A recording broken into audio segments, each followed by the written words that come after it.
Isang pagpalang araw po sa ating lahat. Sa araw na ito, muli po nating pag-aralan at pag-usapan ang salita ng Panginoon. Ang pamagat po ng ating pag-usapan ngayon ay pinamagatan ko pong Knowing the False Doctrines. Sabi po ng 1 Timothy 4 verse 1 and 2, maliwanag ang sinasabi ng Espiritu na sa mga huling araw ay tatalikuran ng ilan ang kanilang pananampalataya. Susunod sila sa mapanglinglang na espiritu at sa mga katuruan ng mga demonyo. Ang mga katuruang ito ay pinapalaganap ng mga taong sinungaling at may mga manhid na budhi. Hayag po at lantad po sa ating binasa, sabi po dito, maliwanag ang sinasabi ng Espiritu na sa mga huling araw ay maraming tatalikod sa kanilang pananampalataya at susunod sila sa mga mapanlinlang na espiritu at sa mga katuruan ng mga demonyo. Lagi nating pagkatandaan kung may mga anak ang Panginoon ay may mga anak din po ang demonyo. Kung may Word of God, mayroon din pong Word of Satans. Sabi po dito, sinusunod nila ang mga mapanlinlang na espiritu at mga katuruan ng mga demonyo. Teaching of the devil or demonic teaching or the false doctrines.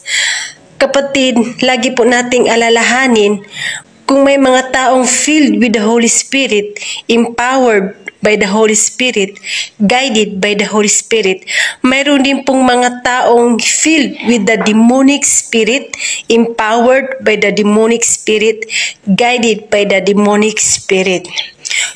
Sa mga oras na ito, meron po tayong tatlong bahagi na ating pag-aralan. Una po, who is Satans and demons? Pangalawa, the works of Satans and demons to the world. Pangatlo, the false doctrines.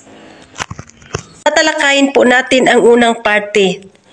Who is Satans? Ano po ba ang sinasabi ng Isaiah 14 verse 12 to 14? Sabi po dito sa verse 12, O maningning na bituin sa umaga, anak ng bukang liwayway, bumagsak ka rin sa lupa at nahulog mula sa langit, ikaw na napasuko sa mga bansa. Hindi ba't sinabi mo sa iyong sarili, aakyat ako sa langit at sa ibabaw ng mga bituin ng Diyos, ilalagay ko ang aking trono, uupo ako sa ibabaw ng mga bundok, sa tagpuan ng mga Diyos sa malayong hilaga. Verse 14, aakyat ako sa ibabaw ng mga ulap, papantayan ko ang kataas-taasang Diyos. Sabi po dito, kapatid, gusto po ni Satanas na maging kapantay ang Diyos. Gusto niyang angkinin ang trono ng Diyos. Yung lahat ng mga papuri at pagsamba at kaluwalhatian na para lamang sa Panginoon, gusto niyang angkinin. Sabi ng Pahayag 12 verse 7 to 12, pagkaraan nito ay nagkaroon ng digmaan sa langit. Si Miguel at ang kanyang mga anghel ay nakipaglaban sa dragon at sa mga kampo nito. Natalo ang dragon at ang kanyang mga kampon at hindi sila pinayagan manatili sa langit. Itinapon ang napakalaking dragon, ang matandang ahas na tinatawag na Diablo at Satanas, na nandaya sa buong sanlibutan.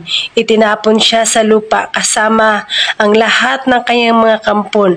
At narinig ko ang isang malakas na tinig mula sa langit na nagsasabi, dumating na ang tagapagligtas ng Diyos. Ipinamalas na niya ang kanyang lakas bilang hari. Ipinamalas din ni Kristo ang kanyang kapangyarihan sapagkat itinapon na mula sa langit ang nagpaparatang sa mga kapatid natin araw at gabi sa harapan ng Diyos. Nagtagumpay na ang mga ito laban sa Diablo sa pamamagitan ng dugo ng Kornero, sa pamamagitan ng kanilang pagpapatotoo sa salita ng Diyos at buong puso nilang inialay ang kanilang buhay hanggang sa kamatayan. Kaya't magalak ang kalangitan at lahat ng naninirahan dyan, ngunit kalagim-lagim ang daranasin ninyo lupa at dagat. Sapagkat ang matinding puot ng Diablo ay babagsak sa inyo. Alam niyang kaunting panahon na lamang ang nalalabis sa kanya. Nagkaroon po ng digmaan sa kalangitan. Si Miguel ang kanghel ay nakipaglaban po sa isang dragon or tinatawag na Satanas. Dahil gusto po ni Satanas ay maging kapantay ang Diyos. Gusto niyang lahat ng mga papuri at pagsamba at kaluwalhatian na para lamang sa Panginoon, gusto niyang angkinin. Kaya nga po natalo po si Satanas at kasama ang lahat ng kumampi sa kanya at sila po ay itinapon dito sa lupa. Ngayon ay dadako naman po tayo sa pangalawang parte ng ating pag-aralan, The Works of Satans and Demons to the World. Sabi po ng 2 Corinto 4 verse 4, hindi sila sumasampalataya sapagkat ang kanilang isip ay binulag ng Diyos ng kasamaan sa daigdig na ito upang hindi nila makita ang liwanag ng magandang balita tungkol sa kaluwalhatian ni Kristo na siyang larawan ng Diyos. Kaya nga po hindi po nakakapagtaka kung bakit napakaraming tao po ay hindi naniniwala sa salita ng Panginoon, which is the Bible, dahil sila po ay spiritually blind, bulag spiritually, or bulag sa katotohanan. Sabi ng Isaiah 6 verse 9, at sinabi niya, humayo ka at sabihin mo sa mga tao, makinig man kayo ng makinig ay hindi kayo makakaunawa, tumingin man kayo ng tumingin ay hindi kayo makakakita. Bubulagin po ng dyablo ang isip ng tao upang hindi niya maunawaan, maintindihan ang salita ng Panginoon. Kapag ayaw niyo pong intindihin, ayaw niyo pong tanggapin, kapag ayaw niyo pong unawain or paniwalaan ang salita ng Panginoon, you are spiritually blind. Bulag po kayo spiritually. Kaya nga po, hindi nakakapagtaka kung bakit nagawa po ni Judas Iscariote na ipinagkanulo si Jesus.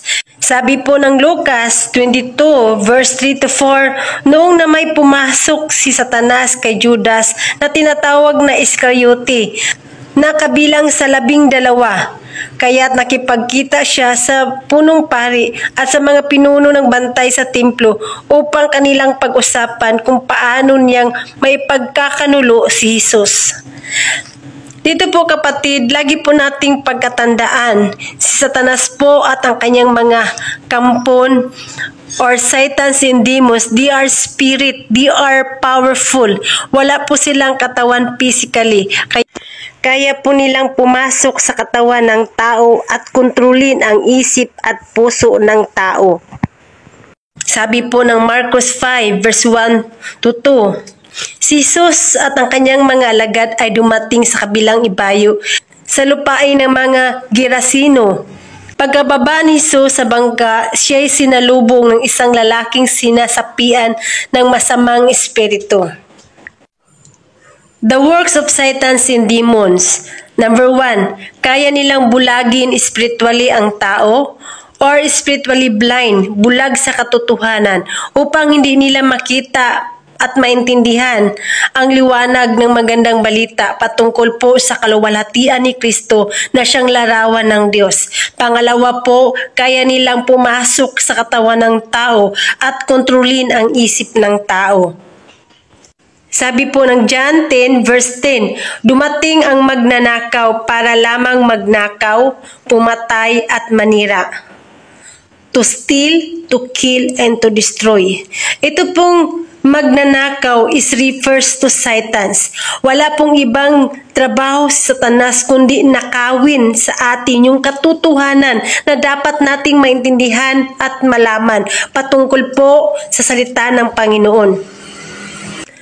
The manifestation of Satans, masamang gawain or makasalanang buhay katulad ng pakikiapid, sumasamba sa Diyos-Diyusan, pangangalunya, pakikipagtalik sa kapwa lalaki o kapwa babae, pagnanakaw, sakim, nanglalasing, nanglalait ng kapwa, unang daraya at iba pa. Makita po yan sa 1 Corinto 6, 9, and 10. Sabi ng 2 John 1 verse 9 to 11, ang hindi nananatili sa turo ni Kristo kundi nagdaragdag dito ay wala sa kanya ang Diyos. Sinumang nananatili sa turo ni Kristo ay nasa sa kanya ang Ama at ang Anak. Verse 10, sino mang dumating sa inyo na ibang turo ang dala ay huwag ninyong tanggapin sa inyong bahay, ni huwag ninyong batiin. Verse 11, sapagkat ang bumabati sa kanya ay nagiging kaisa niya sa makasalanang gawain.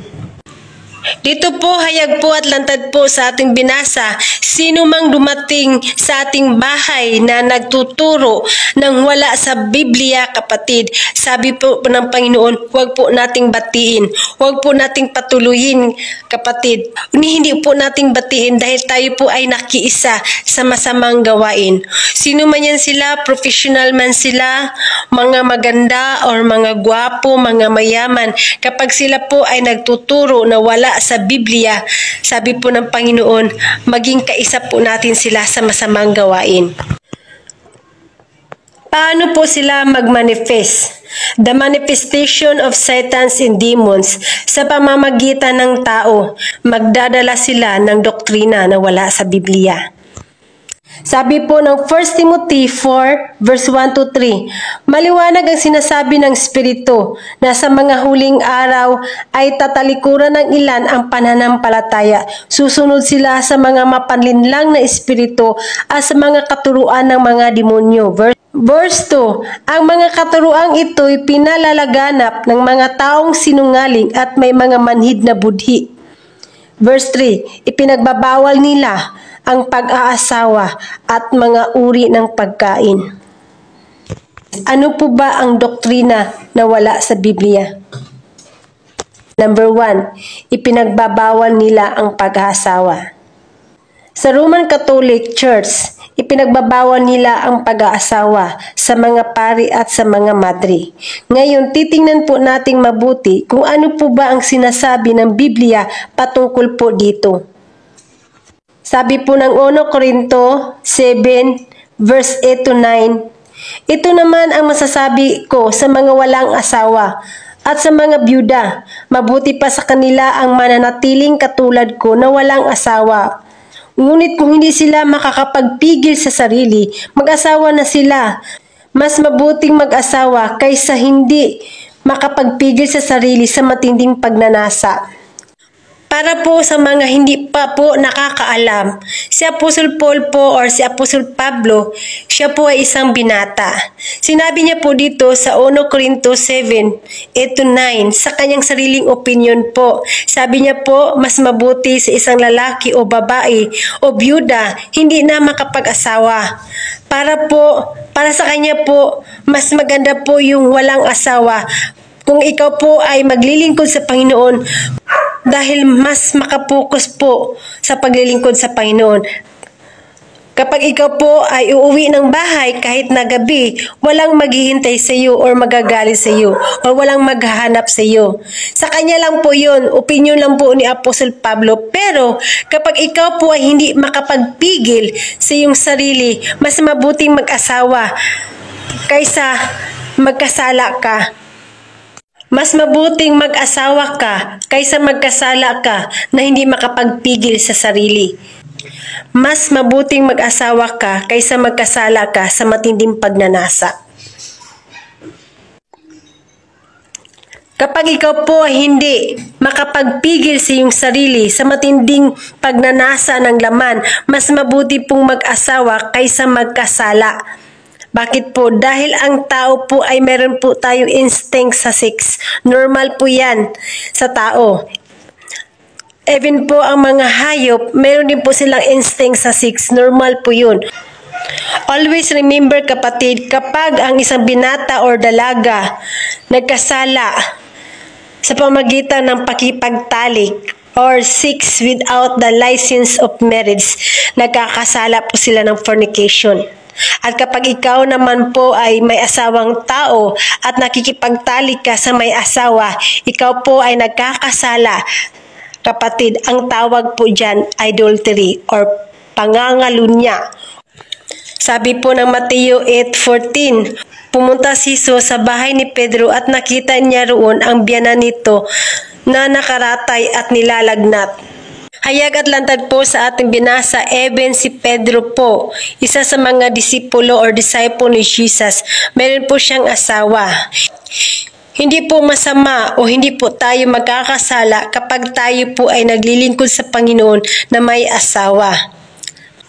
Mali po yung ating pinapaniwalaan or itinuturo or sinusunod ng Roman Catholic, Roman Church na ang mga pari or madre hindi pwedeng mag-asawa. Ano po ba ang kahihinatnan ng taong nakikipagtalik sa hindi nila asawa? Sabi po ng Pahayag 21 verse 8, subalit para sa mga duwag, sa mga taksil, sa mga gumagawa ng mga kasuklam-suklam na bagay, mga mamamatay tao, mga nakikiapid, mga magnanakaw, mga sumasamba sa Diyos-Diyusan at sa lahat ng mga sinungaling, ay magiging bahagi nila sa lawa ng nagliliyab na apoy at asupre. Ito ang pangalawang kamatayan. What is the devil's doctrine? Number 1, ipinagbabawal nila ang pag-asawa. Pangalawa, kapatid, tingnan po natin. Sabi ng 1 Timothy 4 verse 3, ipinagbabawal nilang kainin ang ilang uri ng pagkain. Ito po ang sinasabi ng Biblia patungkol po sa pagkain. Marcos 7 verse 17, iniwan ni Jesus ang mga tao at nang makapasok na siya sa bahay, siya'y tinanong ng kanyang mga alagad tungkol sa talinghaga. Verse 18, pati ba naman kayo ay hindi pa rin nakakaunawa? Tanong ni Jesus. Hindi ba ninyo alam na hindi magiging marumi ang isang tao dahil sa pagkain ipinapasok niya sa kanyang bibig? Verse 19, sapagkat hindi naman iyon pumapasok sa kanyang puso, kundi sa tiyan, at pagkatapos ay idudumi. Sa ganitong paraan, ipinahayag ni Jesus na ang lahat ng pagkain ay maaaring kainin. Verse 20, at sinabi rin niya, ang lumalabas sa tao ay nagpaparumi sa kanya sa paningin ng Diyos. Verse 21, sapagkat sa loob, sa puso ng tao, nagmumula ang masasamang isipang nag-uudyok sa kanya upang makiapid, magnakaw, pumatay, mangalunya, mag-imbot, gumawa ng kasamaan tulad ng pandaraya, kahalayan, pagkainggit, paninirang puri, pagmamayabang at kahangalan. Verse 23, ang lahat ng masasamang bagay na ito ay nanggagaling sa puso at dahil sa mga ito ay nagiging marumi ang tao. Sabi ng 1 Corinto 8 verse 8, ang pagkain ay walang kinalaman sa katayuan natin sa harap ng Diyos. Walang mawawala sa atin kung hindi tayo kumain ng ganong pagkain. At wala rin kabutihang maidudulot sa atin kung kumain man tayo niyon. Sabi rin po ng Romans 14:17, sapagkat ang paghahari ng Diyos ay hindi patungkol sa pagkain o inumin. Ito ay patungkol sa matuwid na pamumuhay, kapayapaan at kagalakan na ipinagkaloob ng Espiritu Santo. Kapag pinaniwalaan niyo po at tinanggap at sinunod ang salita ng Diyos, you are obeying God. At kapag kayo po ay walang kaalam-alam sa Biblia, lalo na rin sa Diyos. At kung ikaw ay walang interest sa Biblia, pati na rin sa Diyos. Hanggang dito na lang po, I pray and I declare na kahit papaano mayroon po tayong natutunan sa araw na ito. So, huwag niyo pong kalimutan, paki-like, subscribe, and paki-click po ang bell button upang makaka-update po kayo sa another upload po natin na video. God bless po sa ating lahat.